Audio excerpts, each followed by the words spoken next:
It's a hobbit house. Please don't touch. I was gonna have Kim go knock and see if anyone was home. I bet if Bilbo Baggins was home, he'd want one of our donuts Oh, for second breakfast. let's not knock then. I love those donuts.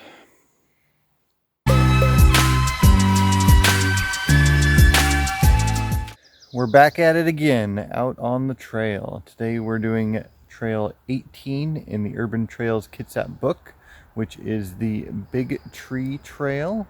This is going to be a shorter hike. I think it said it was 1.4 miles round trip, so it should be fairly easy. Last week's hike to the top was quite killer, and all weekend I was sore. So I'm excited to this to be a short one. I am getting poked by some holly, it seems. That hurts. It's an Oregon grape, actually. Oh, Oregon grape. I don't know. It's sharp. That's all I know. So anyways, let's get to hiking here. What can you tell us about this trail, Kim, before we get going?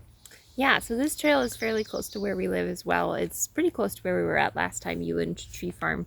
It is 1.4 miles round trip. There's only about 200 feet of elevation gain, whereas last time we snuck in 1,000 feet of elevation gain, so it is quite a bit different.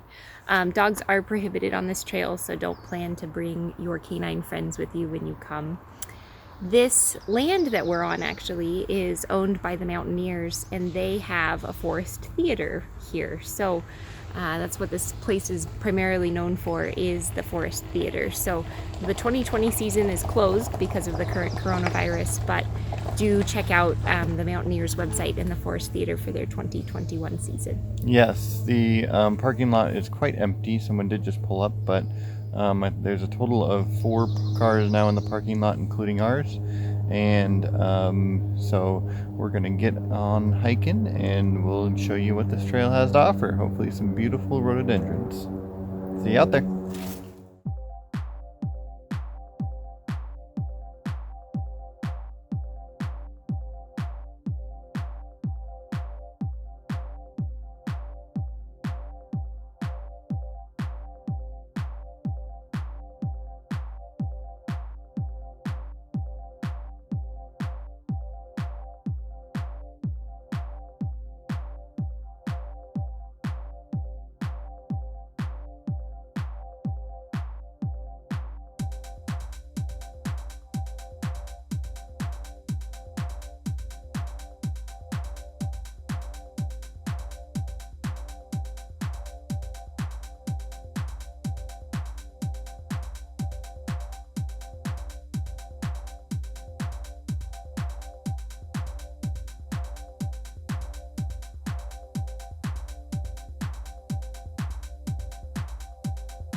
I've seen quite a few of these little flowers along the trail.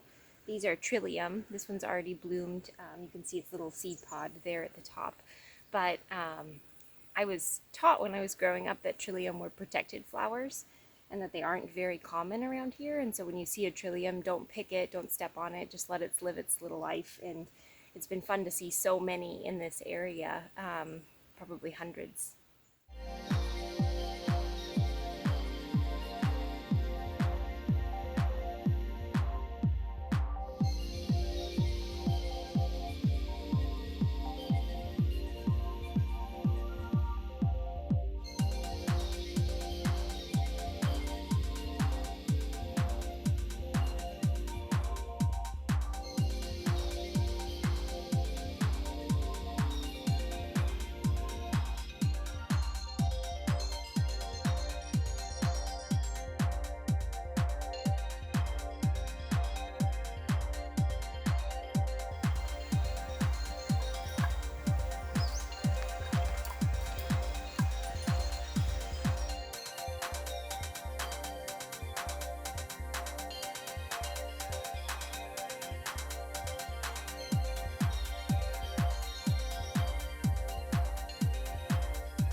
I'm not sure what creek this is or if it gets any salmon that spawn up it, but my little stream knowledge nerd brain came out and was looking at a few of the things along here that make for a healthy stream.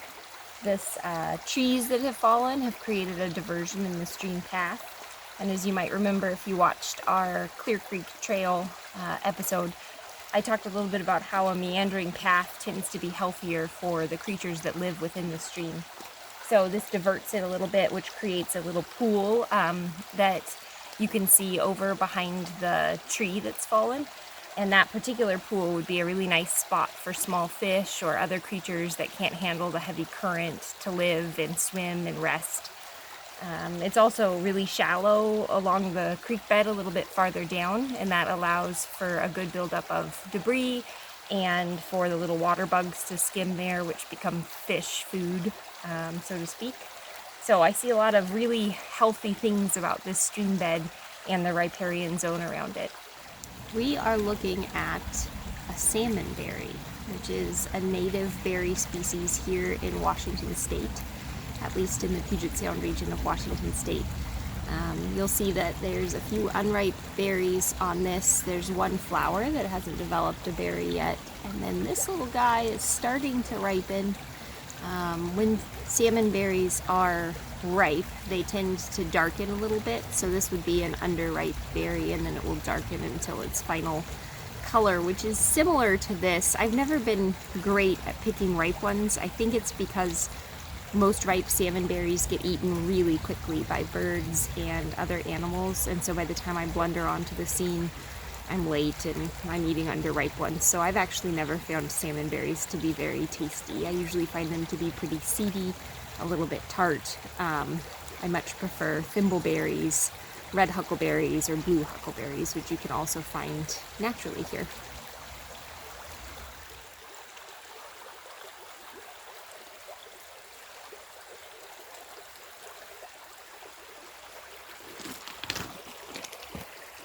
I have a feeling that this one is not quite ripe because I had to pull it pretty hard to get it off the bushes. But as you can see, it goes from like being not quite ripe to being eaten by birds, as evidenced by all the other ones. So I'll give it a try.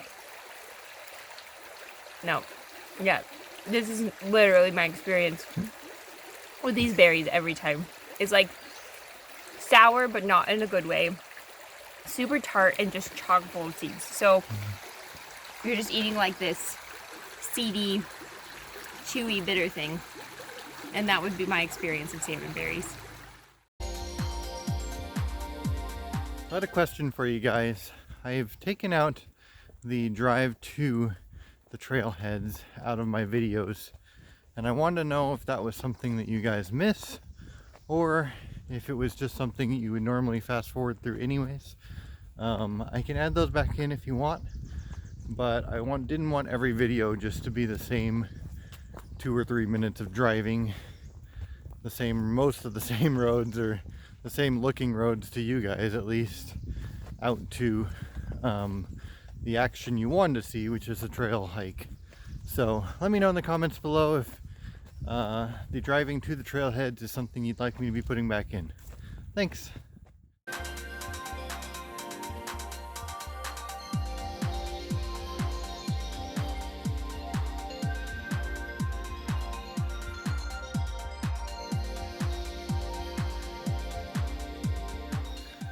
We're going to give you our thoughts of this trail down at the big tree here. It's behind us, as I will try and show you. Whoa!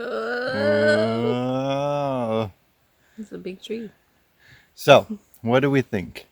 I'll start us out this week. I think the trail was fairly easy. I do think that it was steep in some points and a little slippery in some points, and also there was some stuff that you had to maneuver over. So wouldn't bring grandma down here who has to use a cane to walk or whatnot, but if she's still mobile, we'll definitely bring her along because it's a very beautiful spot.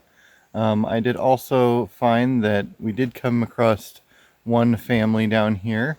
As we said, there were too many people at the trailhead, but we would have come across pretty much everybody in the parking lot because it is a single trail out and a single trail back, same trail back. So it's definitely, you can judge the parking lot by how many people you're going to see and how secluded you're going to get out here. So if you come out here and the trailhead is packed with cars, it might not be as enjoyable for you unless you really love seeing people. Then enjoy. But it is gorgeous out here. It is kind of an overcast day, but the sun is shining through the trees and getting us some beautiful scenery. Some birds are chirping out there. The water flowing, as you can hear, almost through the whole trail, and the beautiful scenery of the ferns and everything around. So I'll try not to take everything up now that I've said all that, and give Kim a chance to give us her opinion. To your point about how beautiful it is, we're here in spring, late spring, as it starts to turn into early summer, and the ferns are going crazy. And so everything is so vibrantly green, and all of the trees are now in leaf, which is beautiful. So there's been a lot of maples and also the evergreen trees, and it's just been really gorgeous. I am a little bit disappointed because they talked about a rhododendron preserve, and so I felt like we were coming at the perfect time that the rhododendrons would be blooming. And there was one at the beginning, and then I don't think I've seen another one in bloom the entire trail. So that is a very good point. Yes, the lacking in the rhododendrons. But if you're not from Washington, you might not know, but all the new growth on all the evergreen stuff comes out a bright green color compared to the rest of it. So you can definitely tell what the new growth is compared to the old growth on all the plants and everything, all the greenery, I should say. And so it's definitely just adds that variation of color into everything, and just kind of a little brightness to the trails that you wouldn't normally get in the wintertime or late fall. yeah, there's so many shades of green. It's not just green. It's like light green and dark green and vibrant green and forest green and almost a neon green. Some of the new growth on It's those moss green right evergreens. there. Yeah, Or this is is it there? like a gray or blue Yeah. green, and then yeah, there's green greens, and so it's quite Yeah. lovely. And also talking to your point about accessibility, the family that we saw did have pretty little kids, and so they were able to come down here and back, and For sure. didn't seem to have too much trouble. So we are doing this before we head back, because although it is only 200 feet of elevation gain per the Urban Trails Kitsap book, it's covered in about 0.6 miles. So it's going to be fairly steep on the way back. So we don't like to record when we're winded and sweaty. So that's why we're doing it down here. I would say it's actually probably in the first quarter mile, was all of the, it's an elevation loss really because you're all going downhill as you come in here. So it was all at the beginning, and then we walked fairly flat trail. There's a little up and down in the middle, but for the most part, it was a fairly flat trail. So I would say there were some switchbacks and it is fairly steep at the beginning. But once you're down to the bottom, it's flat and enjoyable. And then Not that the downhill wasn't enjoyable. I was a little bit nervous that we would hear road sounds because there's quite a bit of traffic noise up at the parking area, but I don't hear any road sounds now. I mostly just hear the creek, like you said, and the birds. And then this is like one of the only places in Kitsap that I know of where you can see some older growth forest. A lot of the areas around here that you use for trail land has been logged recently or is in the process of reforesting and then getting logged again. So you're seeing trees that are maybe 30 to 50 years old. But by the size of some of these trunks, I'd say that we're in a forest that's been here for hundreds of years. So it's really Yeah. fun to see that here in Kitsap County. Usually you have to travel to one of the national parks to kind of see that level of growth and age in a forest. So it's neat to see that this one's persevered, and it's fun to see all of the ground coverings that have grown up as well and the little pockets of sunlight in between the trees. It's been a really beautiful morning and a nice place to have a little morning picnic. Yeah. Donuts at the big tree. Donuts, nature, and Jesse. Three of my favorite things. Aww. All right, if you're coming to Bremerton for the first time, or if you live here, you can check out Larry and Christie's Donuts. That's where we got our donuts this morning on our way out to the trail. This particular one, I'm being told, is a new creation of theirs. It's a peanut butter and jelly. So they filled it with raspberry jelly and did like a peanut butter something glaze on top. I don't know. She gave me a better description when she sold it to me. But, and then some of Kim's favorites are... Right now, I'm working my way through this little twist. I love me a good twist. And then we picked up some fritters just in case our donut appetites are not filled by these two that we're eating right now. Larry and Christie's is located in Manette, so it's just across the bridge from downtown Bremerton, pretty close to the ferry, within walking distance, I would say. Granted, my walking distance is anything within 3 miles. So, but yeah, definitely check out Larry and Christie's Bakery. I'm vegan and they have vegan donuts, which is not something that you can often find. So, if you happen to be vegan as well, head to Larry and Christie's and get yourself a weekend breakfast donut. And speaking of Kim being vegan, we've been discussing lately what we should do to kind of add more things that we can share with you guys when the weather does start to change. Obviously, looking ahead at this because the weather just finally changed to our favor to be able to get out and hike every week. But not every week will we get a nice day for hiking. And so we want to be able to continue sharing videos with you. So one of the things that we're considering is sharing different vegan recipes that we've come across, as Kim has not always been vegan, and so we've had to learn how to create vegan recipes that taste good and that the non-vegan Jesse will eat also, as I am not a big fan of vegetables. Thank you, Mother. And so she'll probably get mad at me for saying that. So anyways, if that's something you guys want, please comment down in the description below or the comments below. And if there's something else you can think of that we should record for you and share, put that down below, because we would love to hear any ideas of stuff that you guys would enjoy seeing from us. We make these videos for you guys, and so we want to know what you want to see. I think we could always do brand comparisons too if you're thinking at all about trying, meatless products or dairy alternatives or something along those lines. We've tried just about every one of them, and they all have some benefits, and a lot of them have a lot of cons. And so if we can kind of outline some of those pros and cons for you about the different products and tell you what our favorites are, that's something we could do as well. So if that would interest you, let us know that too. And I think one interesting aspect that we can give is the fact that we both aren't vegan, and so you're getting a meat eater's perspective who still remembers what meat tastes like. Sorry, Kim. And a vegan's perspective who hasn't had meat in over 3, 4, 5 years. How long has it been? It's almost been a decade. Oh, really? That long? Yeah. About So 8 years, yeah. so we can give kind of that perspective of, you know, whether or not it tastes similar, or if it's something that, you know, it's going to be way off for someone who normally eats meat. So that's a little different aspect in our relationship that we can add. Mm-hmm. So let us know if that's something you enjoy. Thank you for joining us, and I will get some extra shots, but probably add them in between. You've probably already seen them, so we'll call it here, and we'll see you next week for another hike, hopefully, if the weather allows. So make sure you like this video if you enjoyed it.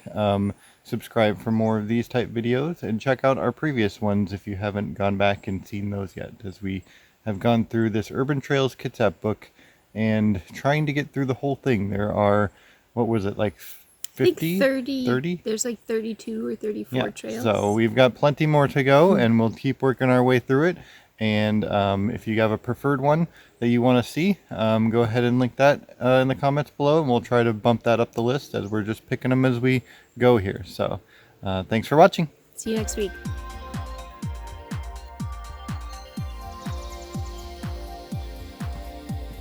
So there's a little bit of a playground at the parking area. So while you're unloading or loading the car, it could be a fun place for the kids to run around and do a little playing.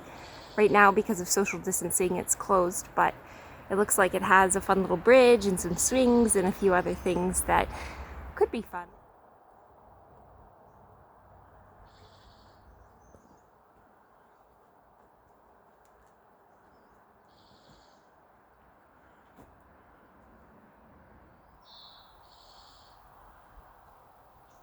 We'll ladder up into the crow's nest.